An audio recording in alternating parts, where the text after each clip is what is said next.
Mambo kaswiti. Poa. Nimekuona nikiwa pale na mimi nimekupenda. Uko na mtu? Hapana. Hauna mtu? Sasa hizo ni maswali gani unauliza mwingine? Alafu na wewe hapana. Sasa madam, nimekuongelesha. Amekupenda akiwa fa. Unamjua? Mshai meet na huyu mzee. Si anatafuta mtu. Sasa amekwambia anatafuta mtu. Uko na mtu? Wewe umependa stranger. Madam, kama una mtu acha kierere. Sisi tunaongea naye. Niache kierere gani? Niache kierere gani? Madam. Madam nini? Wewe unaweza tu kutoka from nowhere unaanza kuulizana mwingine kama ako na mtu wake anakuhusu nini kwa? Kama una mtu, tuachie private part.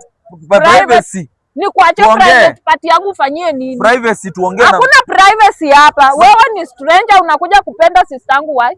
Unakuja kumpenda why? Mimi sikutaki wewe, namtaka yeye. Unamtaka why? Unamtaka why? Nimempenda.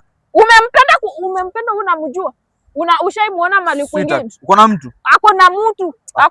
Madam ako na mtu na mtu wako akuhusu. Wewe toka hapa uende. Na unaanza kublash hapa ni kama bibi ya chief. Wewe venye anaka. Utazeekea kweli. Hivi tu ndio stranger anakuja kuambia nakupenda unaanza. Baby girl. Baby girl nini wewe jitoe hapa hivi toka hapa. Uko na mtu kierere bwana mchungaji.